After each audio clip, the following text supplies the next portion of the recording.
In this video, we will take a brief look at scalar and vector quantities. We'll state exactly what a scalar quantity is, what a vector quantity is. We'll give examples of each, and of course we'll give comparisons between scalar and vector quantities, which of course are related. Now let's take a look at scalar and vector quantities. Now, what exactly is a scalar quantity and what exactly is a vector quantity? A scalar quantity is one which has only magnitude or size, whereas a vector quantity has both magnitude and direction. So, scalar quantity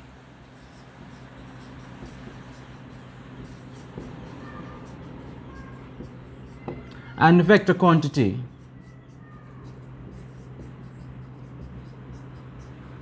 Right? So we say that a scalar quantity has magnitude or size only, whereas a vector quantity has both magnitude and direction. Right? So a scalar quantity is one which has magnitude or size only, whereas a vector quantity has both magnitude and direction. Now let's look at a few examples of scalar quantities and vector quantities. Examples of scalar quantities include length, mass, time, density, and pressure. Look at another, energy. Energy is also a scalar quantity. Now let's look at some examples of vector quantities. Examples of vector quantities include displacement, velocity, acceleration, momentum. Right? So we listed a few scalar quantities and a few vector quantities, and of course these lists are not exhaustive. As we go deeper into the course, we'll be introduced to additional quantities, some of which will be scalar quantities and some of which of course will be vector quantities. All right? Now let's look at a particular comparison of scalar and vector quantities, and for this comparison we will look briefly at distance versus displacement.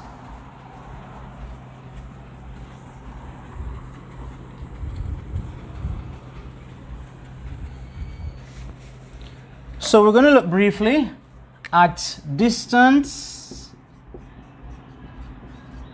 versus displacement. Right? So we'll define each term and we'll then go deeper into the comparison, right? So what exactly is distance? Distance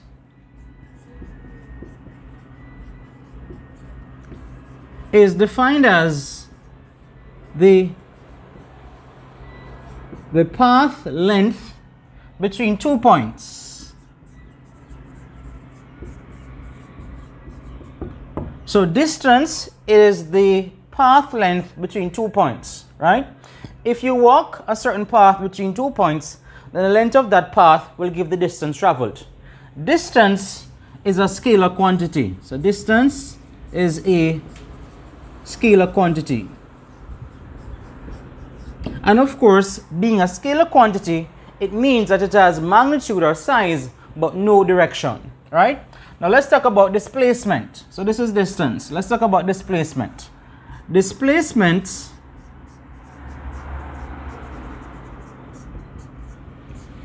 is the distance moved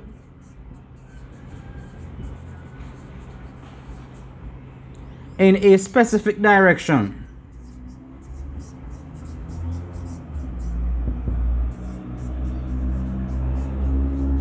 Right? So distance is the path length between 2 points, whereas displacement is defined as the distance moved in a specific or in a specified direction. Now, since of course direction is mentioned, then it therefore follows that displacement is a vector quantity.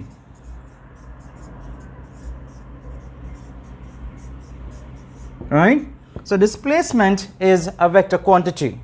Now, to illustrate the difference between the two, let's look at a case of traveling a path. Now, let's say an individual walks from point A to point B along a path that looks like this, right? So the person travels from point A to point B along a path, along this path, right? In that direction, right? Now, the distance traveled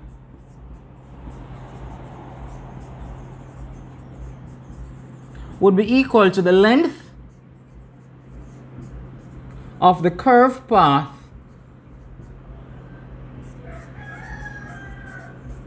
AB. So if this person wanted to know the distance he traveled, then he could basically measure the length of the curved path AB, because he would have walked along that exact path, and therefore the length of that curved path would have given the distance traveled, right? However, suppose they wanted to find the displacement, the person's displacement. The displacement, however, would be the length of the straight line AB. And to just show that, the displacement would be the length of the straight line AB. So if you draw a straight line from A to B, then the length of that line would represent is displacement. So the displacement would be equal to the length of the straight line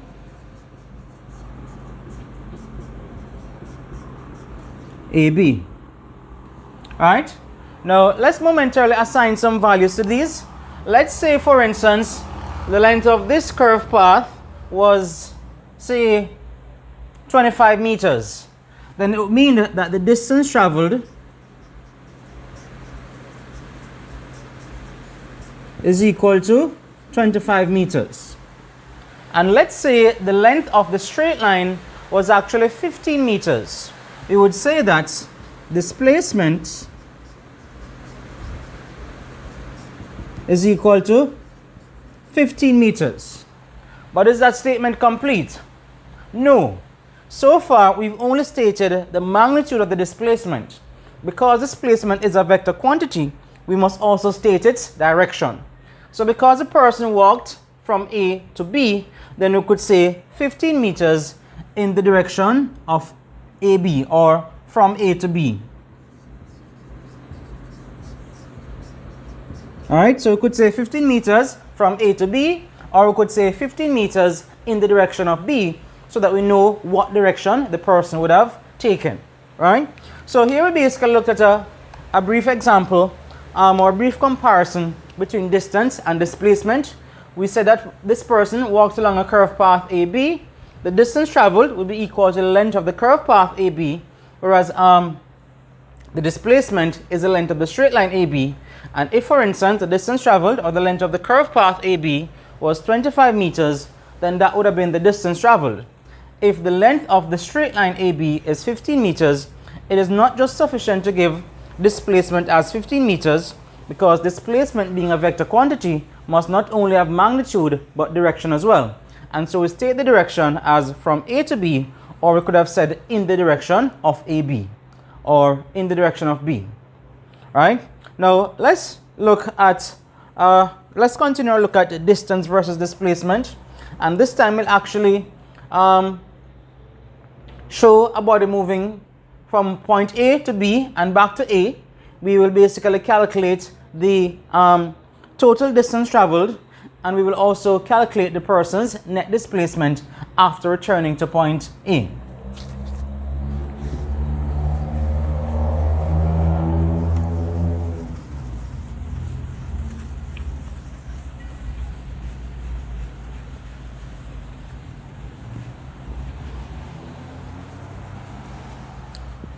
So let this be A, and let this be B.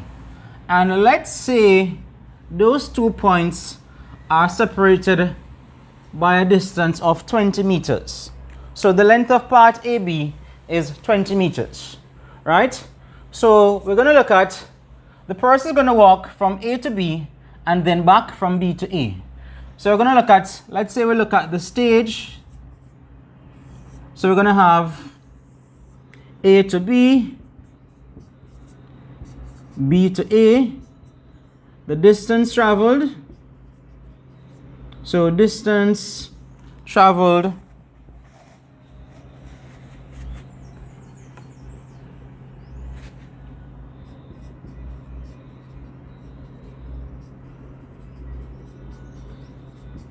and also we're going to look at the displacement. And at the end, we'll of course look at the total for those 2 stages, right? So we're going to look at the total, or let's call it the total. So if this person is walking from A to B, then the distance traveled would be 20 meters, right? So in walking from A to B, the distance traveled is 20 meters. In walking back from B to A, only thing which has changed is the direction, but the length of the path has not changed, and therefore the distance has not changed, it has remained the same. So therefore the distance traveled back from B to A is also 20 meters.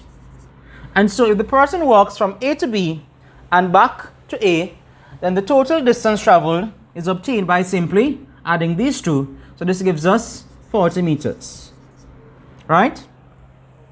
Now let's look at the displacement.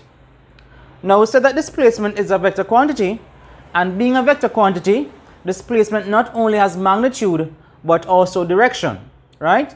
Now usually when dealing with vectors, if in one direction the vector is treated as being positive, in the exact opposite direction the vector must be treated as being negative. What exactly does that mean? If in walking from A to B, the displacement is treated as being positive, in the exact opposite direction, the displacement must be treated as being negative. So let's say our initial direction is positive. So in going from A to B, the displacement is plus 20 meters. When the person stops and turns to go back in the opposite direction, then it means the displacement from B to A would be negative because he's now going in the opposite direction, right? And so the displacement from B to A would be minus 20 meters. Now when you add those 2 values, plus 20 minus 20, then this gives us 0. So what do we notice? We notice that the person's distance traveled is 40 meters, but his displacement or his net displacement is 0, right? So we say his net displacement is 0, right? Now, if the body's net displacement is 0, or if the person's net displacement is 0, does this mean that the person did not move? No. What it basically means is that the person would have returned to the exact starting point. And having returned to its exact starting point, the net displacement would be 0, right?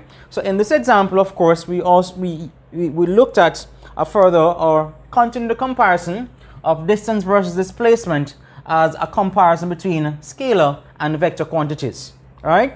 So we said that basically in going from A to B, distance traveled is 20 meters. In going back from B to A, same distance is traveled, and the total distance traveled for the entire journey, A to B and back, is 40 meters, right? Now distance, of course, is a scalar quantity, so that was relatively straightforward. Displacement, on the other hand, is a vector quantity, and therefore we must take the direction into consideration. So if we treat the initial direction A to B as a positive, then in the opposite direction the displacement must be treated as being negative. So A to B are plus 20 meters for the displacement, B to A minus 20. When we add those 2, we get 0, and so the net displacement, of course, is 0, right? So despite having traveled a total distance of 40 meters, the net displacement, of course, is 0. Now, if we look at the other way in which displacement is often defined, we can say that, for instance, displacement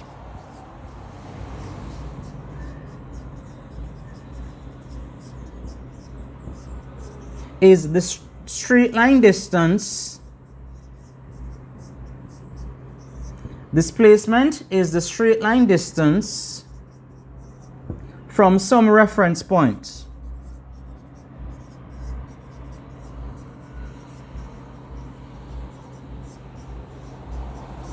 Right? So displacement may often be defined as the straight line distance from some reference point. So if we have a reference point, we can simply measure the straight line distance from that point to any other point, and that will give us a displacement. So in this previous example, the displacement from B to A, our starting point, would of course be our reference point, and so the displacement from A to B is a straight line distance from A to B. Alright?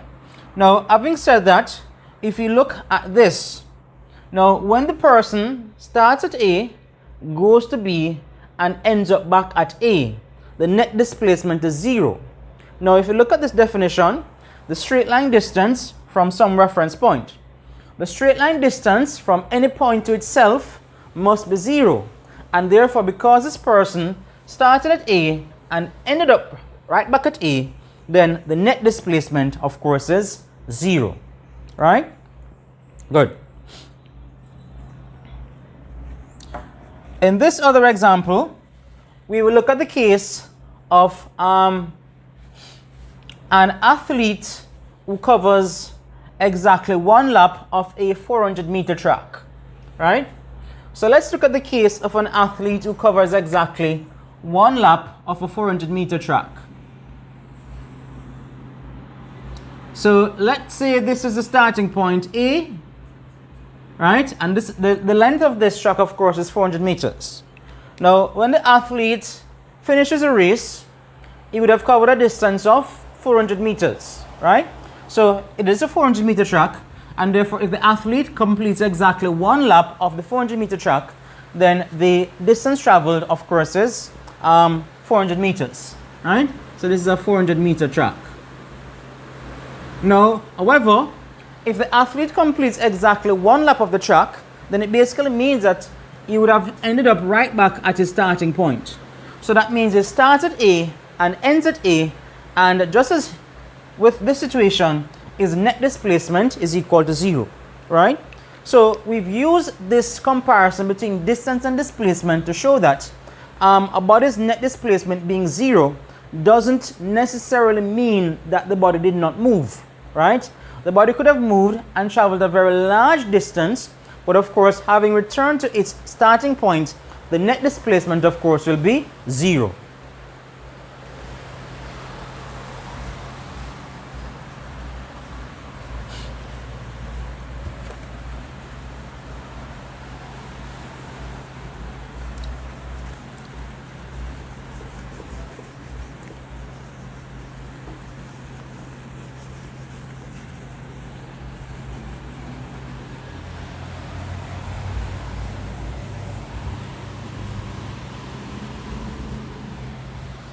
Now, to continue our look at scalars versus vectors, or a comparison of scalars and vectors, we'll do one other comparison, and we'll look at speed versus velocity.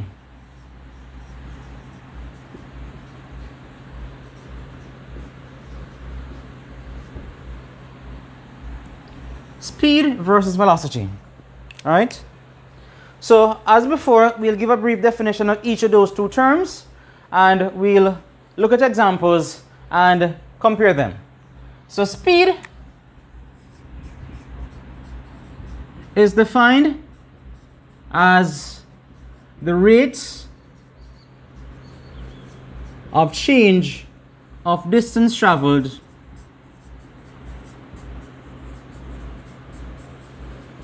with time. All right? So speed is the rate of change of distance traveled with time. In some books, you may see just the rate of change of distance, because by saying rate of change, they imply with time. But of course, if you see with time, it doesn't make it wrong. So speed is the rate of change of distance traveled with time. And to calculate speed or average speed, so we say average speed is equal to distance traveled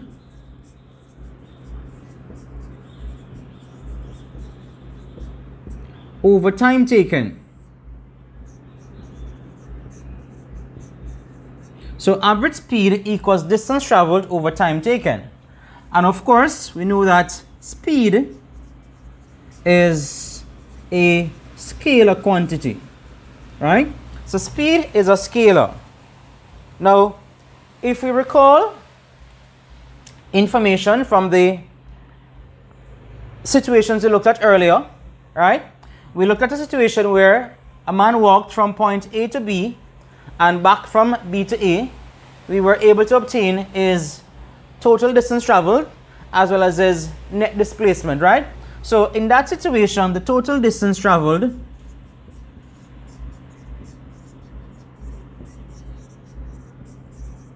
was 40 meters, right? Now let's say this was done in a time of, say, 40 seconds. So the time taken is equal to 40 seconds. Now that we have a value for the time taken, we can go ahead and calculate the average speed. And so the average speed is equal to distance traveled divided by time taken. So this gives us 40 meters divided by 40 seconds, which of course gives us 1 meters per second. So the man's average speed, or his speed on average, was 1 meter per second, right? Now, let's also calculate the average speed for the situation involving the athlete who completed exactly 1 lap of the 400-meter track. Now, in this case, of course, the total distance traveled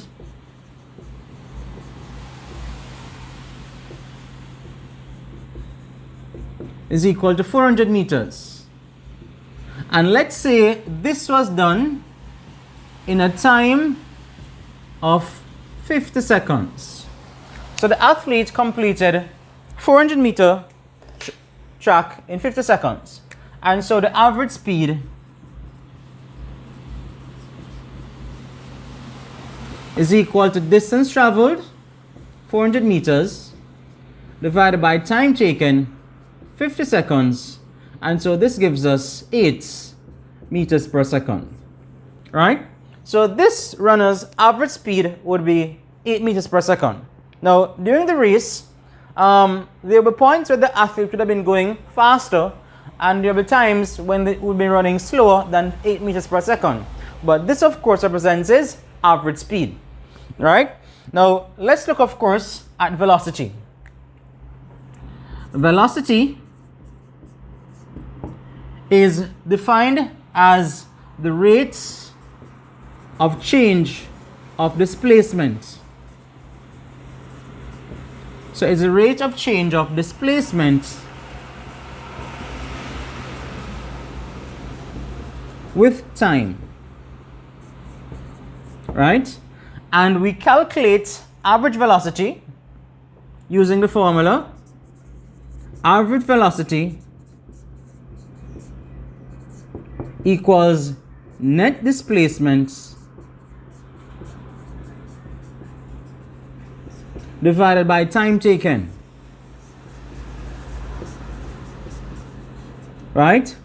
And of course, we're dividing net displacement by time taken, and if we make a comparison with speed, as we're doing, then we will know that basically velocity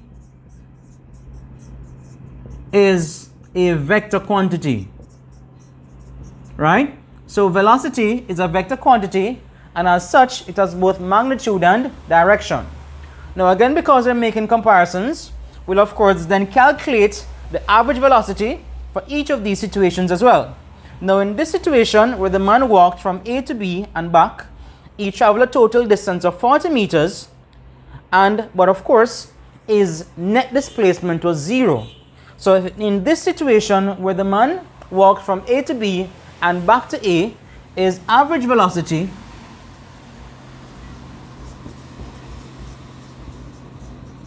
is equal to its net displacement, which is 0, divided by the time taken, 40 seconds, and this would still give us 0, right?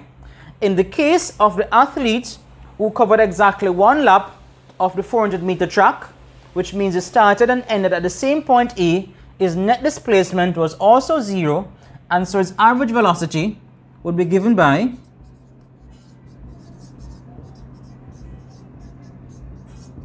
net displacement, which once again is 0. This time the time taken is 50 seconds, and so its average velocity is 0, right? So about its average velocity being 0, does that mean the body did not move? No. So the body's average velocity being 0 does not mean that the body did not move.